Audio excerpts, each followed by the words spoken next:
Try to talk right here so that I can get everybody in the back there. So it's a little bit of a weird configuration. Sorry for the inconvenience. Well, I'll tell you what, if I move my chair over there, then you wouldn't have my fat head in your way, would you? Ow! You're okay. Okay. I can scoot over. As long as I don't try it.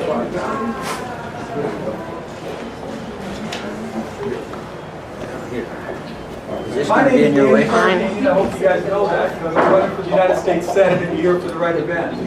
Thank you for coming out today. Thank you, Peggy, and everyone else that's helped put this event together. And I want to thank you, each one of you, for coming out here in the early afternoon to listen to me speak about this very, very exciting race that we're about to encounter.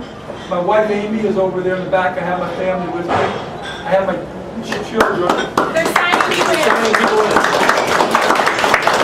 I have my youngest and first son, Jerry. He can't wait. Ashley, she popped her head up. Ash, wave, Ash. Lois and Ava, my two good workers over there, they're taking in the registration.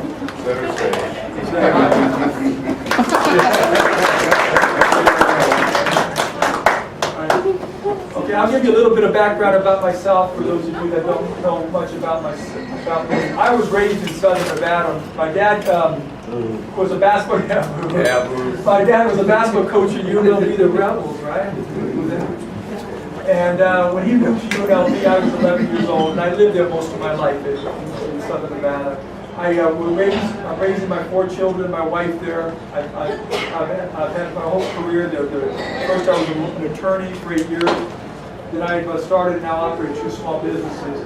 I operate a commercial development company, which is basically a family-owned company. We do 1 commercial center, and we've been hit by the same hard times everybody else in the real estate market.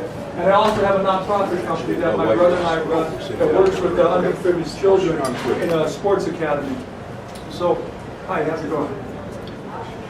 So, you know, I understand the problems that we're facing here in our state. I understand this from being a long-time resident here, being a family man here, trying to raise our family, and trying to run a business and be successful during these difficult times. We have some really difficult times. We all agree to that. The question is, what is the best way to resolve these problems? Senator Reid and President Obama, they feel that with the problems that we face in society, the best way to get out of that is to create more government programs and spend more government money, and then the government will figure out the best way to get out of it, and there are solutions. I believe we should go back to what's made us the greatest economic success story in the history of mankind, and that's the private, the entrepreneurial spirit of the American people and the small business people here in our country. We need to go back and help them be successful, help them with some tax cuts, help them by lessening these burdens and regulations that we're imposing upon companies. If we untie the hands of our small businesses and allow them to compete and give them a chance to be successful here, we'll have a longer term and more fulfilling recovery than you're ever going to have by trying to create a government job. When you create a government job, the job ends when the project ends, or you got to start a new project and pay more government money to keep that job in place. When a private company does well and is successful, that person who they hire probably gets a bonus. The company probably goes out and hires a second or third person. You expand your economy. It's not hard to understand that if you want a longer-term, longer-lasting recovery, you have to do it through the private sector, not the public sector. Now, for those of you that, I'm just trying to, that's okay. You know, us as Americans, whether you're a Democrat, Republican, or Independent, you have to be concerned when you see our government take our taxpayer funds that we pay and they pick and choose what companies they feel are too big to fail and which companies they think aren't too big to fail. We say Lehman Brothers isn't worth it, let's get rid of them, but Merrill Lynch is, let's spend our taxpayer dollars there. What American isn't concerned when our government picks and chooses what companies are to survive? What American isn't concerned when our government picks and chooses what industries are too big to fail or too important for them to fail? Our government, led by Harry Reid, feels the auto industry is too important for us, probably because they have so many union workers that are going to vote for me and Obama, that we better take taxpayer dollars and save them, but at the same time ignore the gaming industry here in our state, the construction industry here in our state. What American, regardless of the party, isn't concerned when we have a deficit of over $14 trillion that our children and grandchildren are going to pay, and it's only getting worse? What American isn't concerned when we have a health care plan that Senator Reid is trying to pass that's going to cost another $2.4 trillion, increase our deficit, create 72 additional government agencies and programs to tell us how to handle our health care system, that's going to cut Medicare by $500 billion when they're already struggling and going bankrupt, going to tax people another $400 billion. You realize the ironic thing about their tax increases, they're going to tax you if you don't have insurance, but then they're also going to tax you if you have too good of insurance. Isn't that amazing? I guess you got to find just the right medium and then you won't get taxed. It just doesn't make sense. If you don't get taxed, you're fortunate if you don't get taxed. If you're a union worker or a government employee, they pulled that plan out and said, hey, we're going to take care of you again. You're also not going to have to pay for Medicare if you live in Nebraska. So if you don't want to pay for it, just go to Nebraska and live. I mean, our Senate majority isn't worried about making Nevada taxpayers pay for Nebraska's Medicare. You know, there's a lot of problems with Reid's plans, and if there weren't those problems, he would have these discussions open in the public where everybody can see them, not hit them behind closed doors, taking votes on Christmas Eve. When I first got in this race, it was first week of August, and Reid had decided anybody who disagreed with his health care plan was an evil monger, and I'm not going to meet with you because you guys are wrong and I'm right. So that's Reid's approach always. I'm wrong, right, and you guys are wrong, so hit the highway. So I held my own health care town hall 10 days into the race. And I had no idea how I was going to handle it. I just know that Reid was going to come after me with some tough questions as his supporters. In fact, his campaign office sent out an email last encouraging his supporters to come and ask me the tough questions and try to hear it. We held a health care town hall. Over 300 people showed up. At least 30% of them were Reid supporters. They came out, they were trying to ask me some questions, and I said, hey, this we can reduce our health care costs substantially by doing 4 simple things. It won't cost the government $1 additional dollar. We don't have to create any more government programs. Allow, the first one, allow people to purchase insurance across state lines like we do with car and life insurance. What that would do is you create more competition, and every time we create more competition, you have a better product at a lower cost. Currently here in Nevada, 70% of our health insurance is written by one company. Well, anytime you have that limited competition, we're going to have skyrocketing prices. I've had people come up to me that moved here from California and say, you know, I've got to keep my California health insurance. It costs less and provides a better coverage. Why can't I do that? Why, Harry? What's the reason? The second thing we should do is a tort reform where we cap non-economic damages. If we cap non-economic damages, we'll help eliminate the $180 to $210 billion a year doctors spend in what they call defensive medicine. This isn't medicine that the doctors feel the patients need. This is medicine the doctors do to prevent lawsuits. The third area is to enforce the law where Medicare is a payee of last resort. However, 13% of all Medicare recipients here in our country have private insurance, and our federal government doesn't go after those fully enough to recover those costs. These insurance companies get in a windfall. They get the premiums for the insurance policies, but then they're not paying for the coverage the government pays for. The fourth area is if we would substantially reduce or eliminate the state mandates that impose our insurance policies. State mandates are when the state tells us as citizens that if we're going to buy insurance here in the state, we have to buy this coverage at this cost whether we like it or not. It's contrary to everything that our government is built upon. Our government is built upon the fact that you go out, you work hard, you get hard-earned dollars, then you pick and choose what you want to put in your insurance plan based upon the cost. What do you think the percentage of your insurance premium is on state mandates? Just off the top here, what do you think, what percentage of insurance premium is with state mandates? Any guess? Between 20 to 50%. And Nevada's at the high end. We have 56 state mandates, one of the highest in the country. We're close to the 50% range. Almost 50% of our insurance premiums are based upon what the government tells us we have to put in our insurance plan, not what we want to pick and choose ourselves. If we do those things, we drop the cost of our health insurance without all this stuff that Reid is doing. Now, the other area that we can improve our health insurance, if we get away from the employer-provided system that we're currently in and move towards an individual-based portable insurance plan. Currently, employers get a tax break when they pay for their insurance for an employee, but an individual does not get a tax break when they buy insurance themselves. Why do we have a difference in that tax law? It doesn't make sense, yet not one time through all these debates in health insurance has we brought this issue up. If we would give individuals the same tax breaks, we're going to encourage individuals to buy their own insurance, or we'll get the employers to provide, instead of buying insurance directly for the employee, they'll put money into a health savings account for the employee, and the employee can pick and choose insurance they want that best fits them. You have an individually owned portable plan, and that would help solve a lot of the problems we have with the pre-existing conditions, because individuals wouldn't lose their insurance when they go from job to job. Those simple things would help improve our plan completely, and they don't involve more government intervention or more government spending. There's a lot of things I'd like to discuss with you about the jobs and the economy, but I'd like to open up to questions right now, and if we don't get to them, then I'll bring them up in the very end. Do we have any questions? Yes, sir. I got a question for you. We got almost $14 billion debt, and it's just skyrocketing. The Senate, just this week, expanded the debt ceiling by $1.9 trillion more dollars. Yes. It's insane. And I've got a budget. I teach government at the high school American history, and both of our kids are here today because they're concerned about their future. This country can't sustain that. It's stupid. It's insane. What can you do? Yeah, that is the biggest issue facing our country right now. I know we talk about jobs, and the jobs is the most imminent because we're facing it right now. The biggest danger risk we have in the country is this incredibly irresponsible spending that our government has placed upon us right now. 14.8 trillion is going to be when they reach this debt ceiling.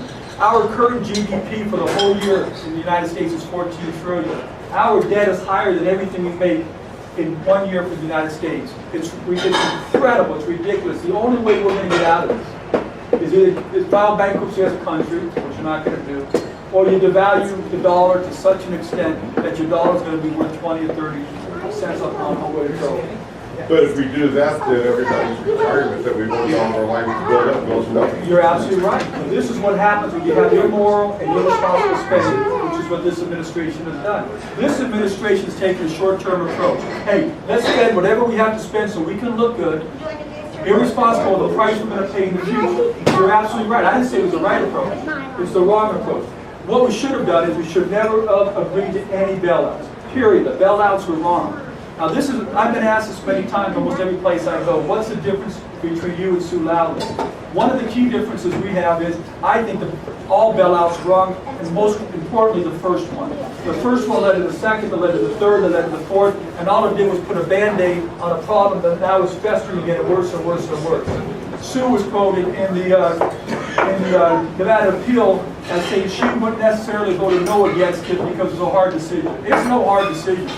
You can't spend that money and not figure out how you're going to pay for it. If we would have eliminated those bailouts, we would have been into that mess. What's the next thing we can do?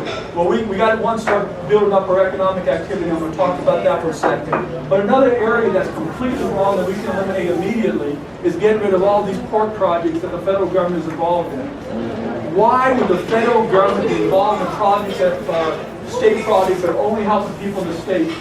It's unconstitutional, it's immoral, and it's wrong. If the people of Florida want to build a bridge so the turtles can cross the bridge and not get hit by the cars driving on the road, let the people of Florida build it.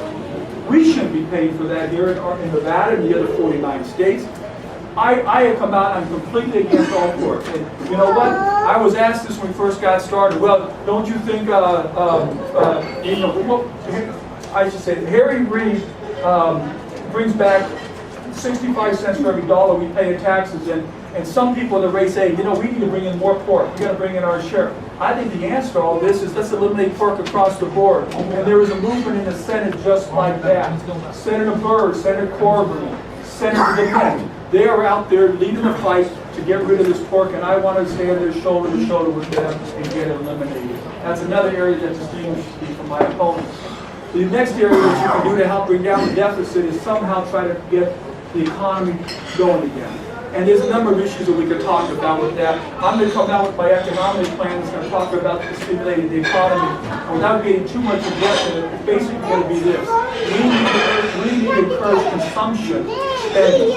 Because once we get people to start buying again, then you're going to have real jobs that need to be hired. People need to be hired to produce the products. So you create real and longer-lasting jobs. How do you create more consumption? We need to lower the taxes, our sales taxes that we're paying on there. We can lower those sales taxes by taking some of the wasteful money they use in these bailouts and put it across the board. And if we allow people to purchase products at a cheaper point right now, and they know it's only for a limited time, you're going to get people to start buying products. And when you get people to start buying products, you're going to build the demand for more employees. And when you get the demand for more employees, they're going to have money in their pocket and they're going to start buying them. You see, there's a snowball effect. It all works. You know what doesn't work? When you say, hey, business, you may not need another employee because nobody wants your product, but I'm going to give you $5,000 to hire you another employee. That's Obama's new plan. He's going to give $5,000 if an employer hires an employee, but there's no need for those employees. Now, how long is that going to last for? It's artificial building when instead of going back to the private sector and going and creating the demand that is necessary there. Second area is we have a lot of land here in Nevada, 80-some%, 87, 88% that's owned by the federal government, sitting there, some of it prime land that can be used for economic development.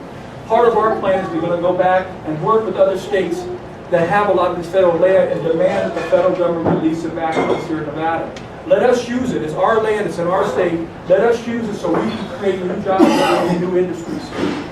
Third area that I think we can create jobs and we can do it right away is if we would turn Yucca Mountain into a nuclear reprocessing facility of nuclear spent fuel.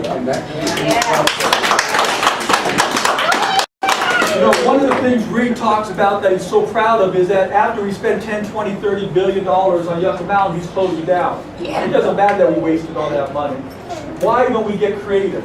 France and other countries are reprocessing 95% or more of their nuclear spent fuel. We have a facility in Nevada that can do it. It would create hundreds of thousands of dollars, it would create thousands and thousands of jobs, hundreds of millions of dollars in much needed tax revenue, and turn UNLV and UNR into the leading research institutions in the whole world. It's a no-brainer and it should be done immediately. And those are some of the things that we can do, and if you notice, it doesn't cost the taxpayer one additional dollar, doesn't create one more government program, doesn't get government involved in owning any businesses, or having ownership interest in any of these companies. That's why Reed and Obama didn't have to get accepted. We can make a difference by getting involved in getting some of these people out of office where people with like-minded can get in and pass some of these bills. I have heard, do you think a state income tax is coming? Yeah, whoever proposes that will never be in office. I'm going to tell you, so I got to remember, Amy, where's Tennessee? We were in Tennessee the other day, and they said they had a governor that was really popular at one point, and he proposed a state income tax. They had cars driving around the Capitol protesting, and he couldn't get out of that Capitol. Yes, ma'am. What's your opinion on the foreclosure crisis here in Nevada? Well, that's great, because you know, again, what is the answer from our administration? We're going to create this modification program where the government can oversee these loans and pressure the banks to do stuff, where then the banks have got to go back to the government and get this approved, and you go through the bureaucracy, the red tape, and more government involvement. Let me give you a simple solution that it won't stop all of the foreclosures, but it will help on a lot. More importantly, it will help everybody who's not even in foreclosure yet, but will give them hundreds of dollars a month in their pocket, and it won't cost the government a single penny. Simple solution. Our government has lowered the interest rate from whatever it was before this crisis, 4%. Now it's down to 0 to 1/4%. Banks are borrowing money from the federal government at 0 to 1/4%. Now, people used to had loans at 7, 8, 9% on their mortgages. Now it's down to 4 3/4. But most people in Nevada can't refinance, can you? Why is that? Because Reed, with all of his wisdom, said, well, I'm going to pass a law that says if your fair market value is within 125% of what you owe, then you can refinance. Well, heck, when's the last time he's been in Nevada? Whose loans are within 125%? We're down 40, 60, 80%. And I'm down. You can't refinance on this proposal. But you know what they're doing right now with FHA and VA loans, which we should be doing with conventional loans? It's called a streamlined mortgaging. It allows you to go into the banks, as long as you're current on your loan, you go to the banks without having to get an appraisal, without having to get a credit report. You go in and you request a refinancing of your mortgage, whatever it is now, to the lower rate. People would go from 7, 8, 9% of the mortgages down to the 4.3 right now. It would help the people who are struggling to survive. It would help the people that are already making it, but are having a hard time paying their other bills, to have another $300, $400, $500, $600 in their pocket. Think about it. Bush bragged about this stimulus package, which I was against last year, where he gave everybody, what, $500 and said, hey, we're going to stimulate the economy. We could do that for every month for some of these homeowners, or maybe $300.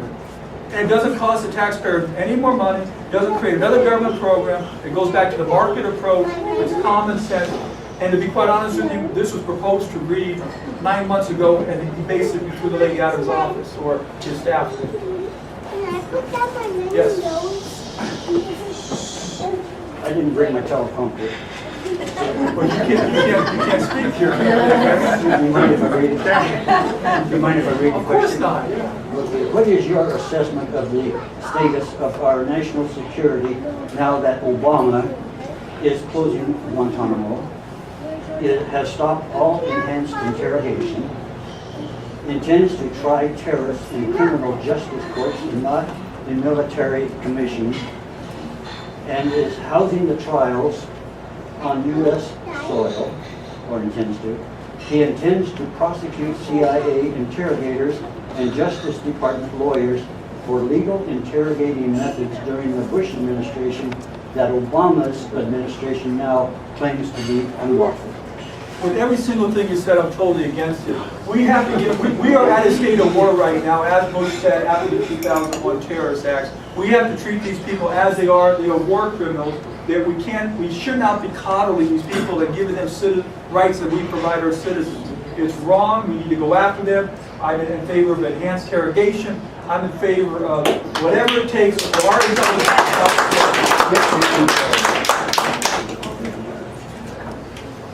Answer okay? Yes, and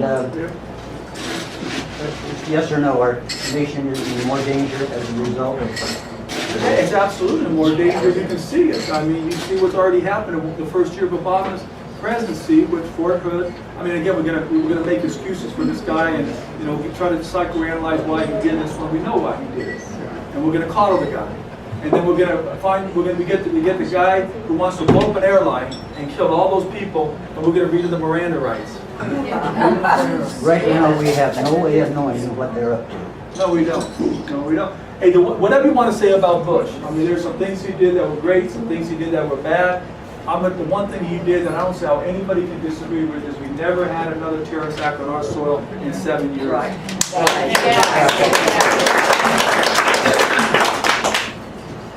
Yes. What is your opinion on higher education? What I think higher education is a little different than even the secondary, but the education, I believe, should be left to the localities and the states. They should really be the ones making the decisions, catered on it. But I'm going to give you my philosophy on education, even though I want to have a large impact into it as a federal legislator. I believe education, like every other business or product we have in our country, we get a better product when we create more competition. Again, I'm a big capitalist guy. I mean, it isn't hard to be a believer in the capitalist society because it's worked. We have countries all over the world that are trying to emulate our economy now that never were like that. Egypt, as our good reporter from the RJ was telling me, Laura right here, we have the Soviet Union, we have China now opening up markets. They all want to open up and have more competition and create more capitalism. And us here in the United States are going towards their programs of socialism. Create more competition in school districts. In the secondary school system, I'm in favor of creating more charter schools like they're doing in Arizona. Arizona had a horrendous school system like we have here in our state, and they opened up charter schools that compete with the public schools, and now they are doing so much better. Yeah. Second thing is you gotta, just like any other business, you gotta reward people who do a better job and get rid of people who don't do as good a job.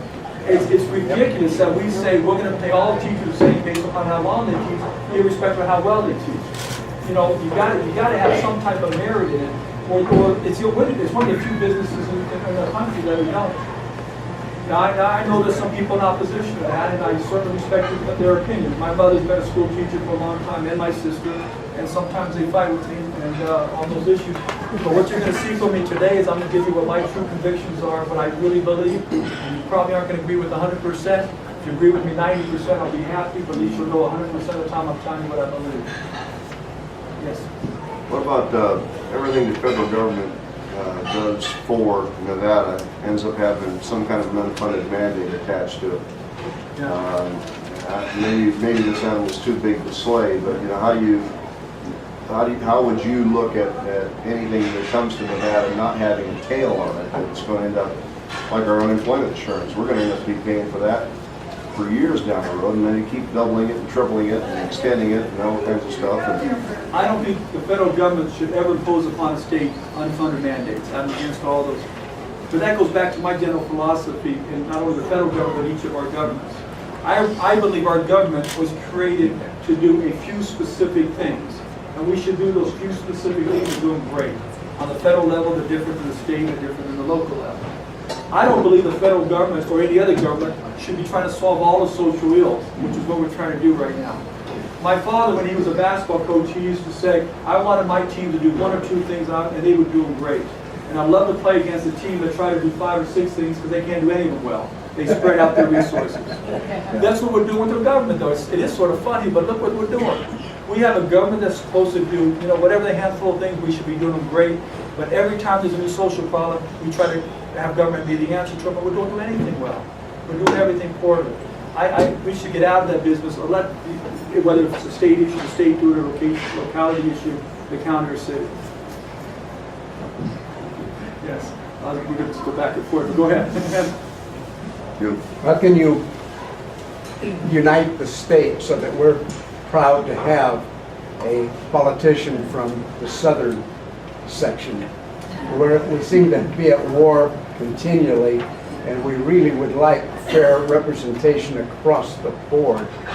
Should I be given the opportunity to represent the people of Nevada, I will go back to Washington, D.C. and do what's best for everyone here in the state of Nevada, our constituents, irrespective of geography, irrespective of party, irrespective of lobbyists, or special interest groups. And I don't believe I will not go back as a politician. I will go back as your public servant. I will serve the public's interest.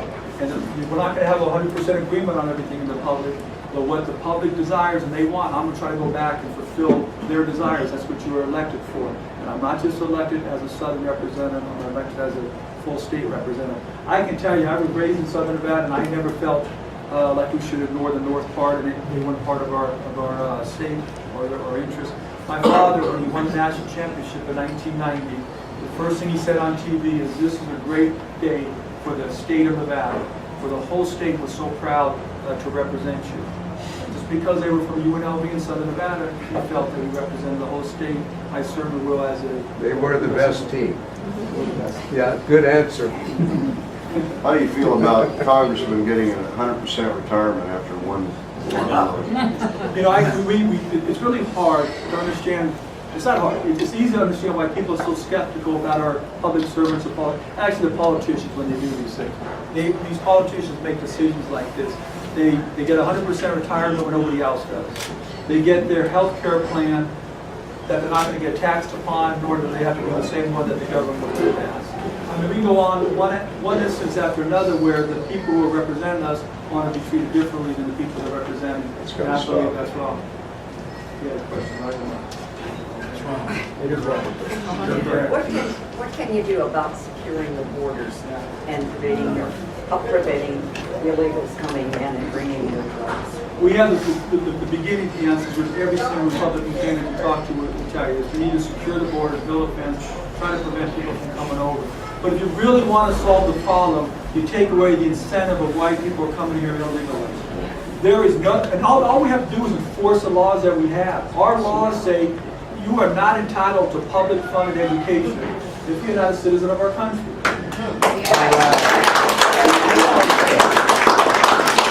You are not entitled to public funded health care if you're not a citizen of our country.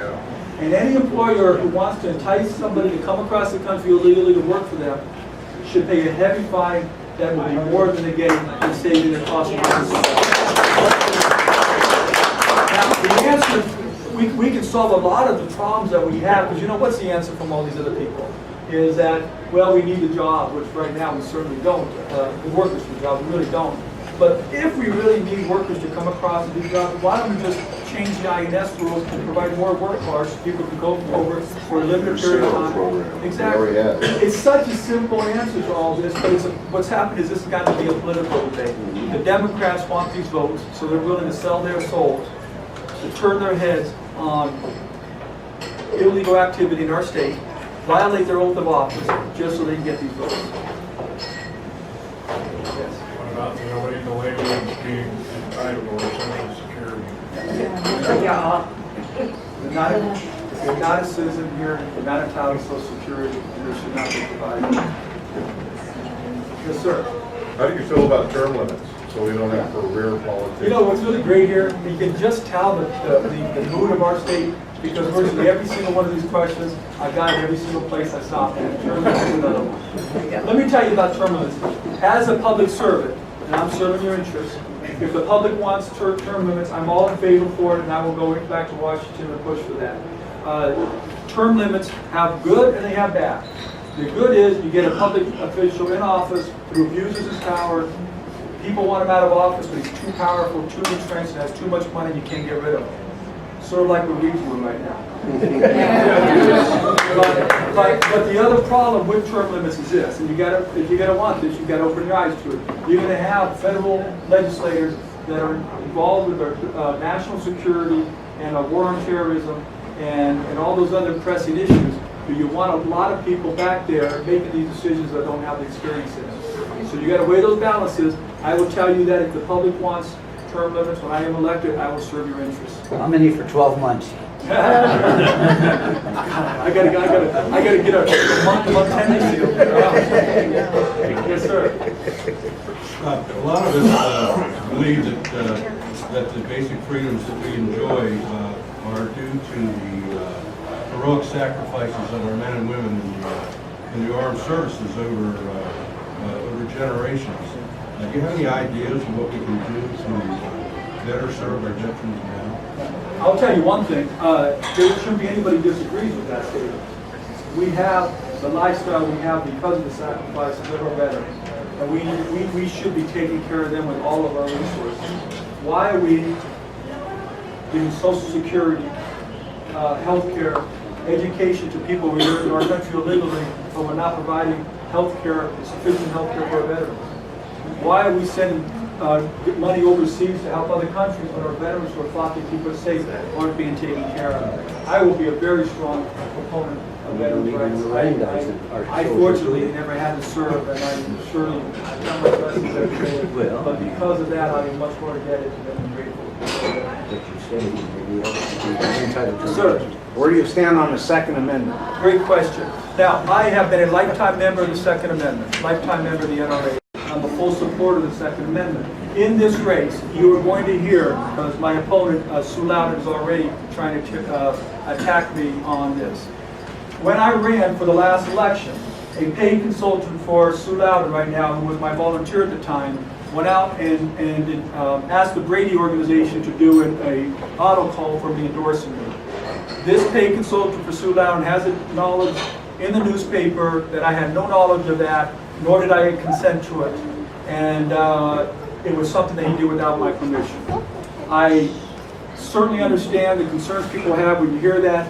I'm just telling you, I didn't know about it, I would never have agreed to it. I've always been a supporter of the Second Amendment. Go to my website and see what the answers we've had questions that we filled out for the NRA, the different organizations, see the positions I've taken publicly on them, and I promise that when I go back to Washington, D.C., I will stand by each one of the principles. And in fact, we have flyers. These are the flyers that talk about my Second Amendment issue. Because what's happening now is that's what Sue Loudon is trying to make a big campaign issue out of it. They're getting people to send, they're getting friends that have emails to send them all their friends around the state with this robocall, which I never even heard. I never even heard when it went out. All of a sudden it shows up. It's amazing how it shows up. Maybe the paid consultant who did it had a copy. Anyway, I hope that answers your question.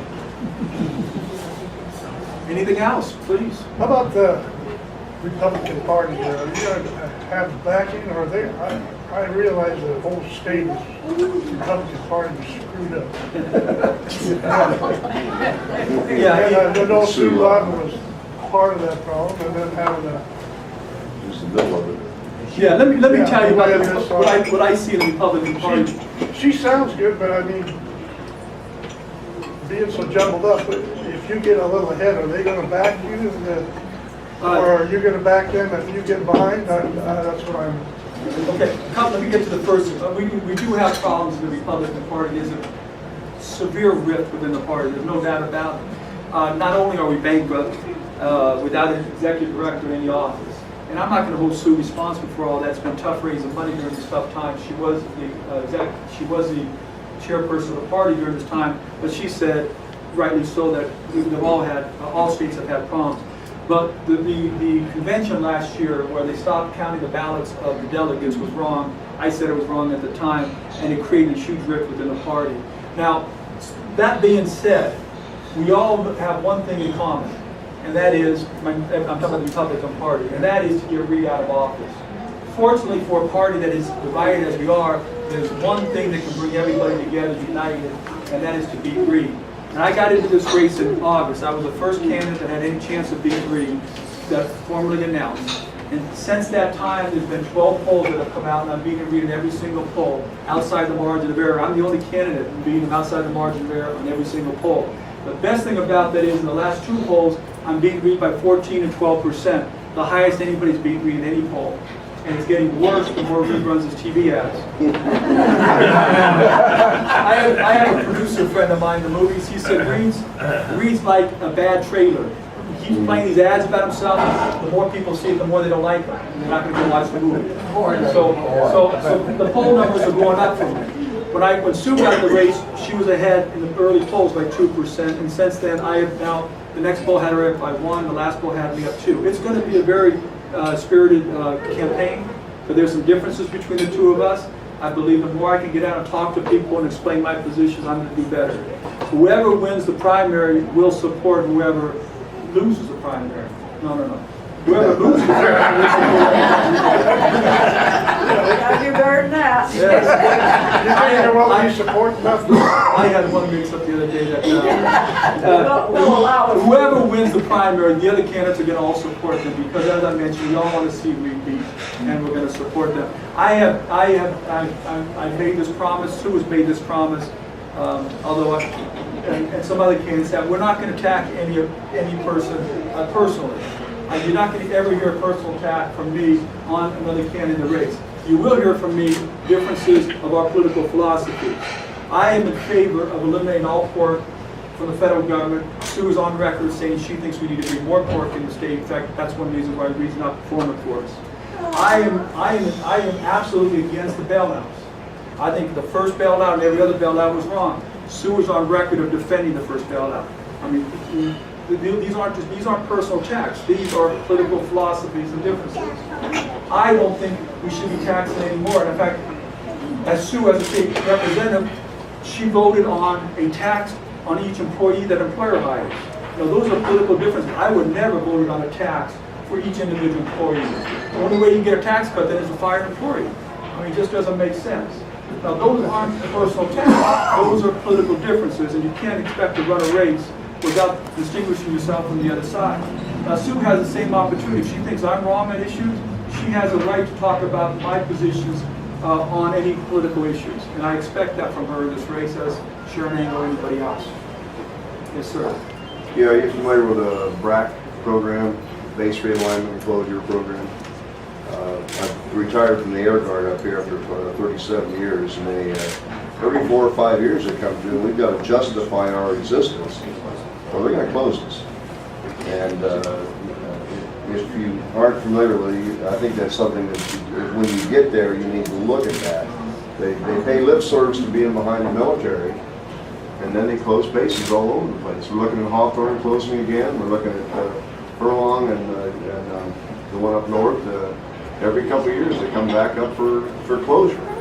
They talk about supporting the military, and here they are closing. So it's that both sides of your mouth thing that we go at our end of it. So So, I would love for you afterwards, if you can stay in touch, you can send me some information on that, because I don't know that. There's gonna be some things that I just am not aware of. I'd love to learn about it before I get in office, because I want to be able to speak intelligently about it while I campaign and to give you my opinions on it. So I get the answers over there if we have your contact information. Yes. As a high school student, me and any other high school student alike is affected by No Child Left Behind. What's your opinion on that? You know, it goes back to political philosophies. My political philosophy is the federal government should not be involved in our education system. There are some other programs that we're going to have to provide for needy kids that can't pay for certain things. But the No Child Left Behind is the federal government trying to regulate tour school districts, how they should run the schools and penalize them with funding if they don't. I believe the people closest to the kids can prepare for the best curriculum. The best approach is creating competition. It's not having the federal government in Washington, D.C. dictate to us 2,500 miles away what's best for us. Yes. I think it's great to have young kids here. It's great to have you guys here. Okay, and President Obama's State of the Union address, he said no one should go broke when they go to college, because they went to college. Do you agree with him on that? You know, President Obama has a philosophy that we should redistribute our wealth. And part of, if someone's going to go to college and someone's going to pay for it, they're taking it from somebody else. Unless that person pays it back. I know the biggest problem facing our country right now is we have an administration in there that thinks we should redistribute our wealth. I believe we should give opportunities to students to go to school. If they can't pay for them, they can take out the student loans and pay them back once they get their jobs. But I don't agree with it. I believe the new proposal is to wipe out the debts, not have them pay back, and have us pay more. I mean, someone's got to pay for it. how do you feel about higher education being a right? Higher education used to be 9th grade. So how did higher education get to be a right to where the federal government should be involved in it in any fashion? I agree with you. I don't have the answer, but it is a right, and the federal government should be involved in that.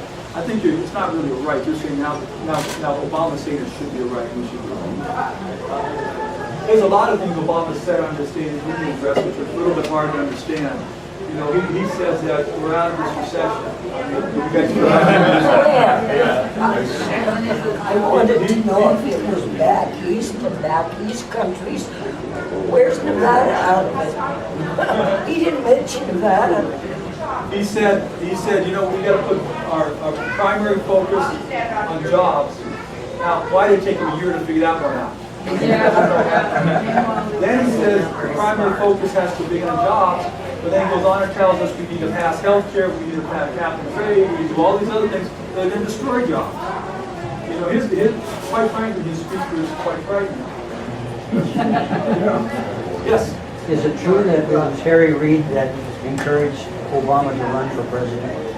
Oh, I don't know about that. And that is where the book that's written about this states that light skin, dialect, etc. Yeah.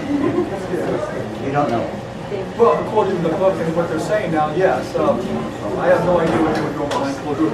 I do want to state something real quick that I should clear up, and it deals, I guess, sort of on a fancy one. That is, I want to tell you how I got to this position to begin with, and my background with Mr. Reid. In 2000, you know, I grew up during the great Senator Laxalt days, and I got very involved and interested in running for office because of the things Senator Laxalt. They say Senator Laxalt had done for us. And anyways, I went to law school for that purpose. In 2004, I said, I'm going to run for office. I was going to run for the state senate. And all of a sudden, every statewide candidate in Nevada decided to back out and run against Reid. So at the last minute, it was March or April, the National Republican Senatorial Committee flew me back to Washington, D.C. to look at running against Reid.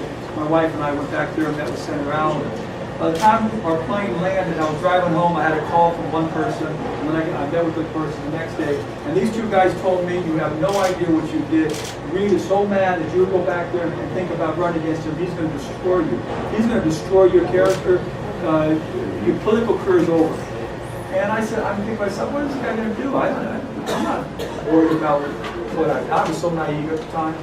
Well, anyways, I ran for the state senate and I ran for secretary of state before, and I lost both races. Both of those races, I was a severe underdog. In the state senate race, there was 18.5% more Democrats in my district. Bush lost by 20%. In the secretary of state's race, I was running against a former governor's son, and really the former governor who won the campaign. Irrespective of that, because of the hard work of my wife and I was leading in every single poll coming into both of those two races. Then they hit me with these attack pieces, saying I was involved in telemarketing fraud, and all of a sudden I lost the lead and I lost those races. Instead, I could have, if I wanted to, most people would have said, you know what, I can't handle these attacks. I'm going to go run and hide and disappear for 10 years. And I was raised that if somebody does something to you and it's wrong, you stand up for them to fight for it. I was raised that way by my parents. These guys, I just figured they're going to come after them and they keep coming until I win this thing. I sued the guy who first said it for defamation.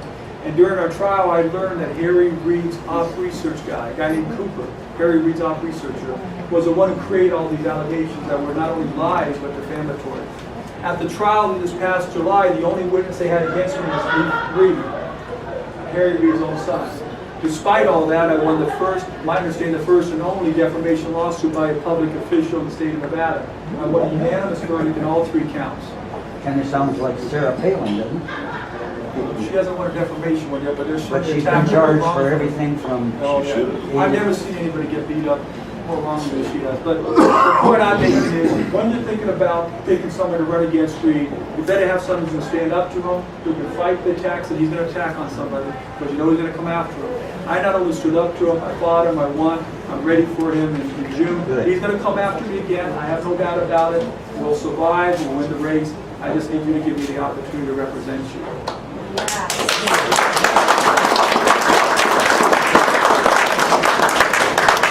Any other questions? My daughter wants to say, okay, go ahead. President Obama mentioned the mass genocides in Darfur during his campaign, and since he's been in office, he hasn't said anything else about it. What do you think America's involvement should be on that? You know, I'm just not familiar enough with it to tell you. I don't know enough of what we've done or haven't done involved in that. President Obama has stated, when I'm Armenian descent, and we had one of the worst genocides in all of society by the Turkish. When Obama ran for presidency, he told the Armenian organizations that he was going to fight for and get genocide acknowledged by the United States government. He got in office and he refuses to do so now. He has turned his back on the Armenians and recognized that genocide. I can speak more fully about that. Yes? How much time do you have? Yeah, we got a lot. Iran. What time does the next thing start? We have to leave by... I have something in Fallon next, so... Radio said 4:30. Yeah, we have to leave by 4:30. We have to leave here by 4:30. Leave here by 4:30. With Iran and Ahmadinejad and developing nuclear weapons and their pledge to destroy Israel and our country, and we're not doing it. We're not doing anything? Well, what are we doing? Well, I hear rhetoric, and I hear that, well, if they don't fall in line with the other countries, we're going to... my opinion of what we should do, what I would vote on if I was in office, is whatever it takes to make sure the Iranian government does not have the nuclear weapons. I also believe that we do whatever we have to do to prevent them from having nuclear weapons, and I also would support Israel in defending their sovereignty and their risks that they have. I believe Israel will make sure that they're secure, they have it throughout their existence.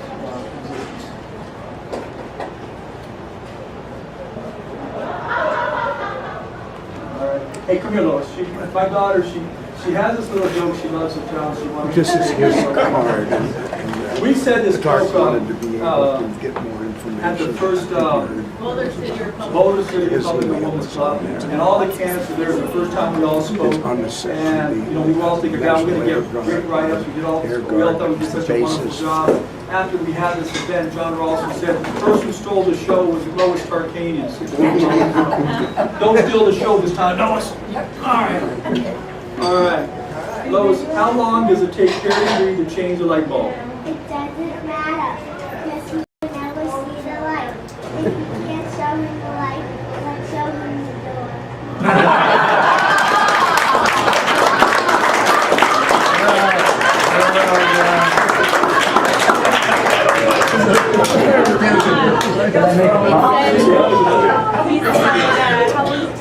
just wanted to say, earlier in your talk, you talked about government money.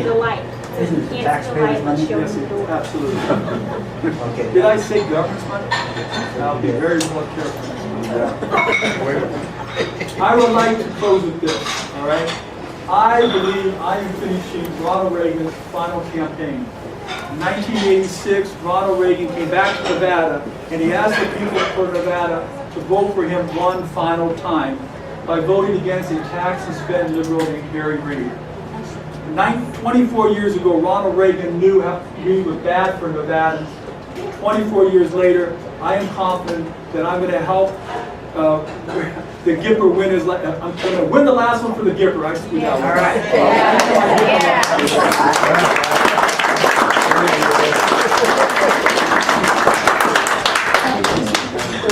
Where do you go now? I go to Fallon. Fallon, you're heading south. Yes.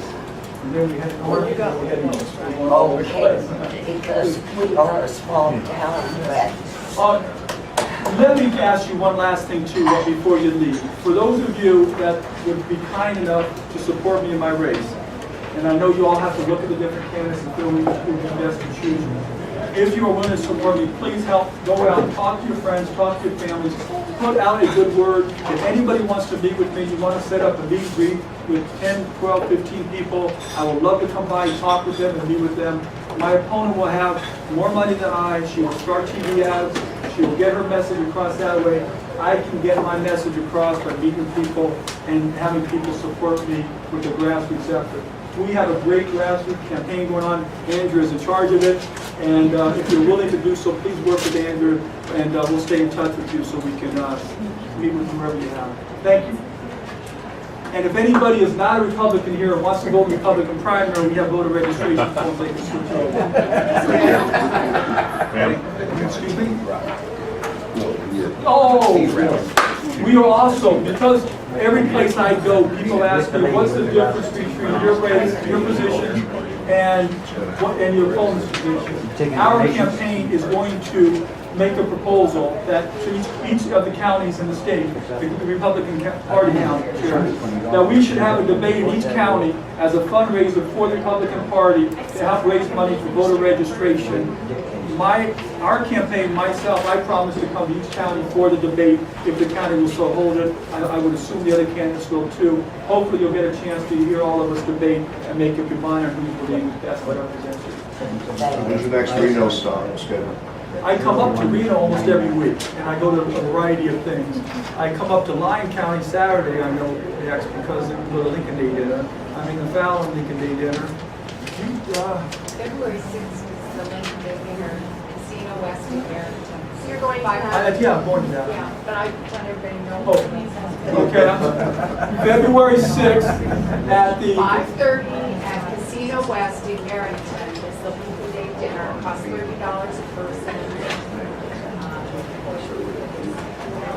I encourage everybody to come. I'm sure most of the candidates will be there. I know I will be there. Please come if you get a chance. Yes.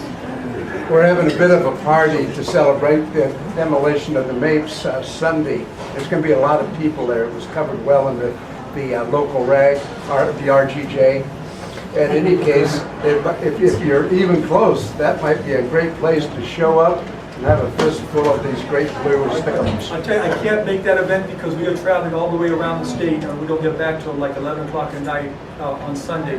We're going through Elko, Eureka, Ely, and Caliente, the last one. Pio, the last Well, we'll talk it But up if for you would like to take some flyers for us, I can give you 6 ones. And more importantly, if you have other events, let us know in advance, we'll try to schedule it. Well, this was the last minute organization that they pulled off on this one. June 8th is the primary. June 8th. I would just say that, Joe, that You gonna go to that? I was on the Mapes in? 4 to 17.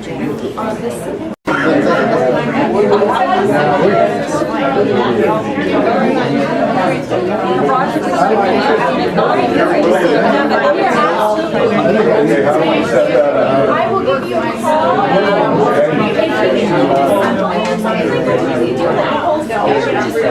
You know, if you were going to be there during the morning,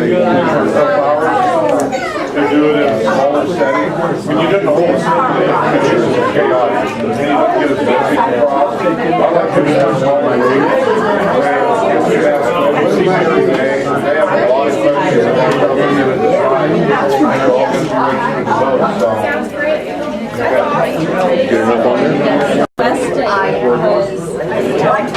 Every other week, right? Okay. I'll do that. I'll do that. I'll set that up with kids and invite them. Did I insult your paper?